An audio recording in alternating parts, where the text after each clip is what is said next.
Então, para a gente começar a criar uma roupa, né, é muito importante a parte de tirar medida. Ontem eu falei muito sobre o formato do corpo, né? Quando a gente tem um manequim, a gente segue que o formato do corpo daquela confecção é baseado nesse corpo. No caso aqui, eu tenho um manequim.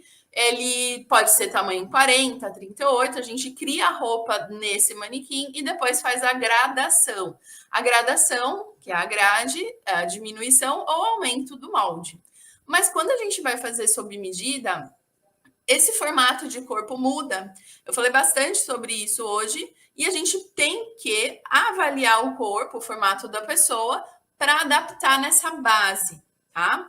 Então, é muito importante saber tirar medida e as medidas são o ponto de partida para você começar um traçado, né? Começar um molde, ou se você já tem uma base, para você adaptar as medidas a essa base e sim criar os modelos. E tudo isso, como eu disse ontem, a gente tem uma conversa com a cliente ou com o estilista, se for o caso, para a gente poder entender as folgas, entender o modelo, qual o comprimento e tudo isso a gente tem que transformar em medida para poder aplicar e criar um molde.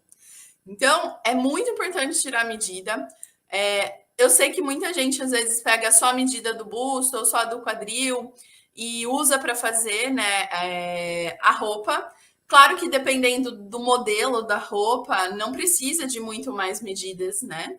Mas dependendo da roupa que você for fazer, você vai precisar tirar muitas medidas, às vezes até muito mais do que o comum, né, para as roupas mais básicas. Então, por exemplo, se vocês forem trabalhar com um vestido mais elaborado, que modela melhor o busto, que modela melhor o corpo, a gente vai ter que tirar muito mais medida do que se eu fosse fazer uma camisa, por exemplo, tá?